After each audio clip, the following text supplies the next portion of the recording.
merci de nous rejoindre pour Décryptage. La justice syrienne a condamné par contumace l'ancien président Bachar al-Assad à la peine de mort pour crimes de guerre et crimes contre l'humanité. Réfugié en Russie depuis la chute de son régime, il reste hors de portée des autorités syriennes. Quelle portée réelle pour ce verdict peut-il marquer le début d'un processus de justice et de réconciliation, surtout dans le pays, c'est-à-dire la Syrie? On en parle avec vous. Mamadou Diouf, bonsoir et bienvenue. Merci. Bonsoir Charlotte. Déjà pour commencer, que signifie cette condamnation de Bachar al-Assad à la peine capitale? Il faut d'abord dire que c'est quelque chose qui était attendu. Bachar n'était pas quand même un président qui s'occupait de ses citoyens comme il se doit. Pour ceux qui connaissent bien la Syrie, il y avait une prison qui était là-bas, légendaire. D'ailleurs, la prison, ce n'est pas lui, c'est son père, Hafez al-Assad, qui avait créé cette prison que Amnesty International appelait l'abattoir humain. Sous Bachar, quand même, particulièrement entre 2011 et 2015, c'est-à-dire la période des manifestations contre son pouvoir, on dénombre 13 000 morts au niveau de cette prison. Si les gens se rappellent, après la chute du régime de Bachar el-Assad, beaucoup de radios, de télévision ont fait des reportages sur cette prison particulière, juste pour dire que dans une situation normale, que Bachar el-Assad soit condamné, c'est tout à fait normal parce qu'il y a des crimes qui lui sont reprochés. De la détention arbitraire, de la torture, des meurtres, crimes de guerre, crimes contre l'humanité. Moi, je suis un partisan du fait que quand quelqu'un est responsable, et surtout quand il est le premier responsable d'un pays, mais qu'il assume ses responsabilités. Maintenant, ce qui est curieux, c'est qu'il y a une justice qui est là, qui condamne Bachar el-Assad, mais Bachar el-Assad n'est pas le seul à avoir tué des Syriens. Est-ce que la justice fera son travail jusqu'au bout pour que les autres qui ont tué également des Syriens soient condamnés? Et justement, Bachar al-Assad donc, qui a été condamné par contumace, mais quelle est concrètement la portée juridique d'une telle condamnation alors que l'ancien président se retrouve justement hors du territoire? C'est tout ce qui pouvait être fait, puisqu'il n'imaginait pas que Bachar va prendre la responsabilité de venir assister à son procès. À l'heure où nous sommes, je ne m'attends pas du tout à une extradition de Bachar de la part de la Russie. Donc tout ce que le tribunal pouvait faire en organisant un procès, c'est de le condamner par contumace. Puisqu'il était clair qu'il ne pouvait pas l'avoir devant eux pour un procès, pour qu'il se défende, etc. Il n'y a que ça qui pouvait être fait. Maintenant, la portée, je parlais tout à l'heure des victimes. Vous avez des victimes, parmi ceux qui ont subi des tortures, vous avez les familles de ceux qui ont été tués. Quand les gens se disent, mais voilà le bourreau de nos frères, ce bourreau a été jugé, il a été condamné même s'il n'est pas présent, d'un point de vue mémoriel, il y a un travail qui est en train d'être fait pour dire aux gens, nous reconnaissons que vous avez été victime d'injustice. Juridiquement, on a fait ce qui est possible à l'instant pour essayer de réparer cela, c'est-à-dire condamner le coupable. Maintenant, d'habitude, il reste les réparations. Ce n'est pas le Bachar également qui est en Russie qui risque de payer des dommages ou des réparations à des victimes. Mais peut-on considérer ce procès comme l'ouverture d'une véritable justice transitionnelle après des années de guerre? C'est ce qui est recherché, mais est-ce qu'on l'obtiendra? Je disais tout à l'heure que la guerre a fait 500 000 morts. Non. Bachar n'est pas responsable des 500 000 morts. Le paradoxe, c'est que Mohamed al-Shara, qui est actuellement le président de la Syrie, ne l'oublions pas, il a pris le pouvoir avec ce qu'on appelle Hayat Tahrir al-Sham, un groupe armé qui luttait avec les armes. Est-ce qu'ils n'ont pas fait de victimes? Avant cela, en 2012, c'est lui qui avait créé ce qu'on appelle Jamaat al-Nusra, pour ceux qui se rappellent des périodes difficiles de la Syrie. Avant cela, il a combattu auprès de Al-Qaïda en Irak. Est-ce que celui-là ne mérite pas également de venir devant le tribunal et de s'expliquer? C'est là où maintenant ça pose un paradoxe. Est-ce que lui, il est la personne la plus indiquée pour juger Bachar el-Assad? Est-ce que d'autres Syriens ne vont pas dire, mais attendez, nous sommes des victimes, non pas de Bachar el-Assad, mais plutôt d'Al-Shara. Et ils vont réclamer également que justice soit faite par rapport à Al-Shara. Mais comme vous le savez, le président de la République, il a une immunité. Ce n'est pas demain qu'il risque d'être jugé. Et pour les familles des victimes, mais que représente concrètement ce verdict, est-ce qu'il peut être considéré comme une forme de reconnaissance, de réparation, même en l'absence de Bachar el-Assad? Il y a quand même de la reconnaissance que des victimes ont existé, des coupables, parce qu'on parle surtout du cas de Bachar, mais il y a son frère également qui a été condamné, qui s'appelle Maher el-Assad. Il y a Najib qui est considéré comme celui qui avait organisé la répression des manifestations de 2011, qui a également été condamné. Mais on parle plus du cas de Bachar el-Assad, puisque c'est lui qui était au devant de la scène. Donc quand des personnes, par exemple, blessées, torturées, sachant que c'est Najib qui m'a fait ceci, ou bien c'est Maher qui a fait cela à mon frère, quand tu vois qu'on l'a condamné, ça donne quand même un peu d'espoir en termes de « on m'a rendu justice. Ne serait-ce qu'en partie. Il ne faut pas oublier que la justice est un fondement extrêmement important pour un pays. On ne peut pas bâtir un pays durablement sans la justice. Mais quand je parle de justice, une justice qui soit une vraie justice, c'est-à-dire la même pour tout le monde. Pas une justice où il y en a qui profitent de l'impunité, il y en a d'autres qui sont jugés comme il se doit. En ce moment, ça peut ouvrir la porte à une véritable réconciliation entre les Syriens. Maintenant, l'autre gros problème, quand on reconnaît que des gens ont été victimes, il faut réparer. Il faut dédommager. Le fait d'avoir condamné permet à ces familles maintenant de se lever pour réclamer des réparations, comme ça s'est fait avec la condamnation de l'ancien président du Tchad, Hissène Habré. Mais maintenant, à qui vous allez vous adresser? Qui va payer les dommages si le tribunal se mettait à déterminer les dommages qu'on doit à des populations? Ou bien est-ce qu'on va prendre l'exemple du Togo en mettant en place un Ashkroun qui va se charger de voir comment faire pour, à la place d'un responsable qu'on ne peut pas attraper parce qu'il se trouve en Syrie, voir comment trouver une solution de compensation pour qu'on ramène les populations vers la citoyenneté, parce que sinon, ça crée un fossé entre les populations. On accepte qu'on a réglé le problème sur le plan juridique, c'est un pas, mais il n'y a pas eu de réparation, ça veut dire qu'il y a toujours quelque chose qui manque. La condamnation à mort est extrêmement lourde. Bachar el-Assad vit toujours en Russie. Est-ce que Moscou pourrait accepter le remettre aux autorités syriennes, surtout pour permettre l'exécution de cette condamnation? Dans la géopolitique mondiale actuelle, il ne faut jamais dire non devant ce genre de situation. Mais en principe, il ne faut pas qu'on oublie que Bachar est resté au pouvoir parce qu'il a été soutenu par Moscou. Le pouvoir était presque tombé. C'est Moscou et l'Iran qui ont remis Bachar el-Assad au pouvoir. C'est Moscou qui lui a trouvé une exfiltration pour qu'il puisse quitter la Syrie. Est-ce que Moscou va lui tourner le dos?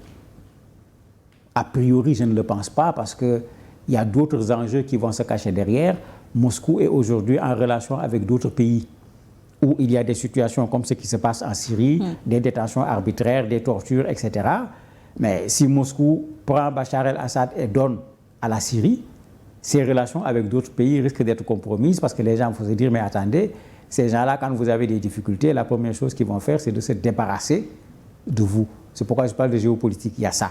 L'autre élément, généralement, quand une personne est condamnée à mort, quand une personne est condamnée par une justice où on doute sur le fait que le procès a été fait de façon équitable, il n'y a pas de possibilité d'extradition de la personne, puisque de plus en plus les gens sont contre la peine de mort, et quand ils font l'extradition, une des conditions c'est que la personne ne soit pas condamnée à la peine de mort. Donc Bachar a encore du temps à passer à Moscou en attendant de voir quelle direction la géopolitique mondiale peut prendre, parce qu'en fonction de cette direction, il peut se retrouver effectivement en Syrie. Donc on peut encore imaginer une situation dans laquelle cette peine resterait purement symbolique, faute d'extradition?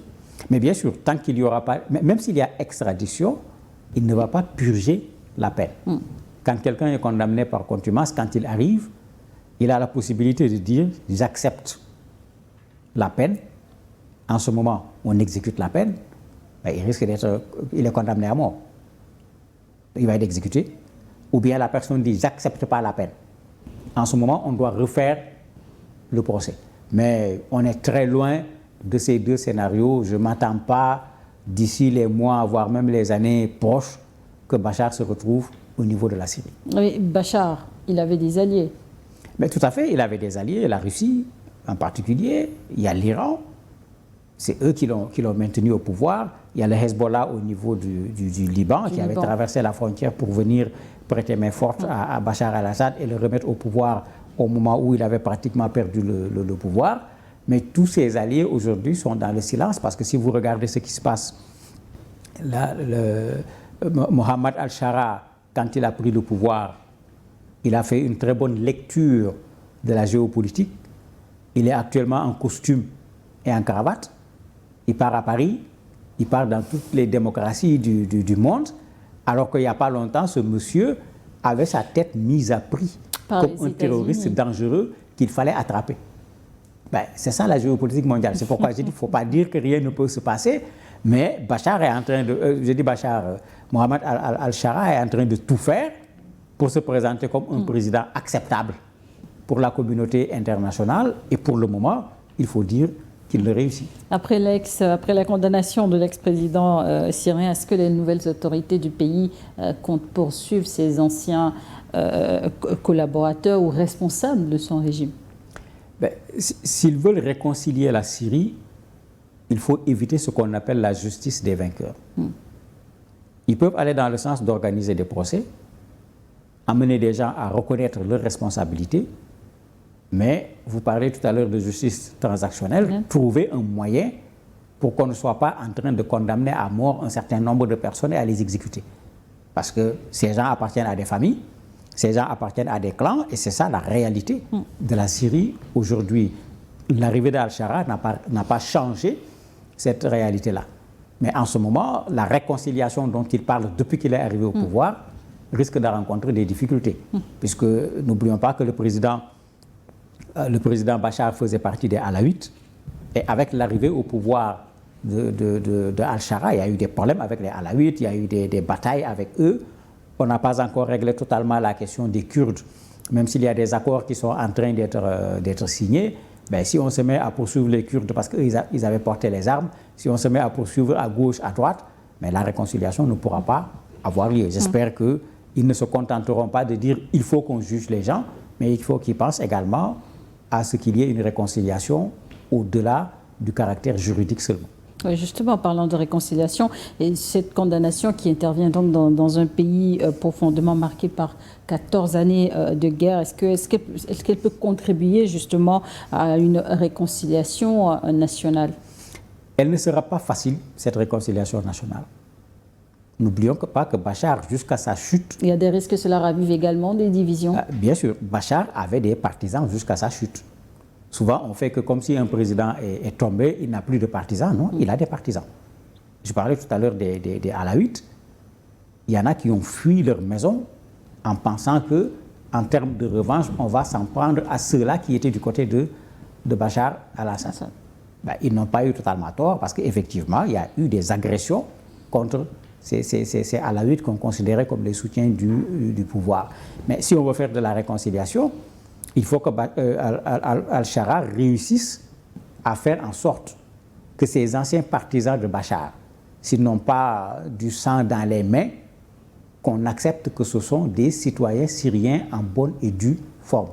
Et en tant que citoyens syriens, mais ils ont le droit de vivre sur le territoire syrien comme tout autre Syrien, tant que la justice n'a pas prouvé une quelconque culpabilité par rapport à eux. Et ça, ce n'est pas encore gagné. N'oublions pas qu'il y a d'autres défis. Beaucoup de Syriens ont quitté le pays avec la guerre. Il y a ce défi du retour des Syriens qui n'a pas encore été gagné. Le président avait appelé les gens à revenir. Bon, il ne faudrait pas qu'on se trompe. Il ne suffit pas pour Bachar de régler un problème de justice pour réconcilier les Syriens. Il a besoin également de reconstruire le pays, parce que la guerre a détruit une partie du pays. Il a besoin de mettre le pays sur les rails et que les gens sentent qu'on va vers un développement. Il y a le retour des réfugiés également dont je parlais. Il faut créer les conditions pour que les Syriens qui sont au dehors et qui veulent revenir au pays puissent revenir. S'il ne le fait pas, le jugement ne suffira pas en tant que tel pour assurer la réconciliation. Et quel message ces décisions de justice adressent-elles aux autres dirigeants accusés de graves violations, surtout des droits humains? Ça ramène le débat sur la CPI. Vous avez des pays africains qui sont en train de quitter la CPI. Les pays africains ont fait des critiques par rapport à la CPI en ayant parfaitement raison. Parce qu'on a senti une CPI qui demande à davantage de pays africains de quitter la juridiction. Mais le paradoxe, c'est que Trump n'est pas dans ces pays. Pourquoi il demande aux gens de quitter? C'est la première chose. La deuxième chose, pour moi, Trump doit être poursuivi par la CPI. Et vous avez vu ce qu'il a fait. Parce qu'on a poursuivi Netanyahou, il est en train de détruire la CPI. Donc c'est un partisan de l'impunité. C'est pourquoi on doit faire attention. Pour moi, la CPI a son sens, la CPI a son rôle. Parce que beaucoup de ces chefs d'État seront difficilement jugés dans leur pays et que le jugement soit un jugement tout court. Sauf quand on prend l'expérience du Sénégal ou quand il a fallu juger après, ce n'est pas le Sénégal qui l'a jugé. Les gens disent tout le temps c'est le Sénégal. Ce n'est pas le Sénégal. On a organisé la justice sur la base de ce qu'on appelle la compétence universelle. Parmi ceux qui étaient là, il n'y avait pas que des Sénégalais dans le processus, parmi les juges, etc. C'est des choses qu'on peut faire. Si on le réussit, on n'aura pas besoin de la CPI. Mais quand on le réussit, on aura besoin de la CPI pour juger, mais pas seulement les Africains, mais pour juger tous les criminels de guerre, quelle que soit leur nationalité, quelle que soit leur responsabilité dans leur pays.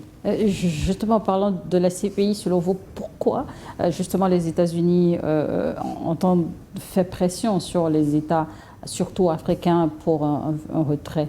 En fait, plus les gens vont se retirer, puisque quand on crée des organismes de ce genre, on dit qu'il faut un certain nombre de signatures pour que l'organisme puisse commencer à agir. Il y a plus de 30 États africains, ils sont membres. Voilà. Maintenant, s'il réussit à faire sortir les Africains, puisque nous avons beaucoup de pays, le problème qui va se poser, c'est que la CPI risque de perdre son sens si la sortie des Africains amène la CPI à avoir un nombre de pays inférieur au nombre qu'il fallait pour que la CPI puisse agir. Mais ça, c'est une stratégie de Trump, parce que vous avez des soldats américains qui ont fait des crimes, qui ont fait des atrocités un peu partout en Irak, et Trump ne veut pas que ces soldats soient jugés. Dans ce qu'il fait, il y a tout ça. Il ne veut pas que Netanyahou, son allié, soit jugé. On a vu ce qu'il a fait quand on a demandé à ce que le président russe soit également jugé s'il vient dans un pays qu'on l'attrape. Trump l'a reçu avec le tapis rouge. Mais Trump est en train de faire quoi? Mais il est en train de déstabiliser le droit international en créant une sorte de dérèglement, si on peut l'appeler ainsi, sur le plan juridique, où des gens qu'on peut poursuivre pour crime, Trump dit qu'on ne va pas les poursuivre, des gens qu'on doit attraper, il dit qu'il va les recevoir avec un tapis rouge, mais Trump veut quoi? Un ordre international ou bien un désordre international? Suite après donc, cette décision de justice donc, en Syrie, des observateurs y voient un pays qui pourrait également très prochainement aller vers l'organisation d'élections. L'organisation d'élections est une nécessité parce que Bachar a pris le pouvoir par la force. D'ailleurs, au départ, c'est lui-même qui le disait, il se considérait plutôt comme un président de transition. Il disait qu'il faut gérer un certain nombre d'urgences, gérer également la question de la sécurisation du pays, s'occuper de la question de la réconciliation et aller dans le sens d'organiser des élections. Mais le pays avait des difficultés puisque la Syrie était sous sanction avec Bachar. Il a réussi à faire lever un certain nombre de sanctions. S'il se sent en sécurité, s'il pense que le pays est suffisamment apaisé, espérons qu'il tiendra sa promesse qui consiste à organiser des élections. Et qu'il n'y aura pas de population qui va se rassembler pour dire non, on n'a même pas besoin d'élections, il peut rester au pouvoir à vie, comme on l'a vu dans d'autres pays. Merci. Merci Mamadou Diouf, merci d'avoir accepté de répondre à nos questions. Merci à vous également de nous avoir suivis.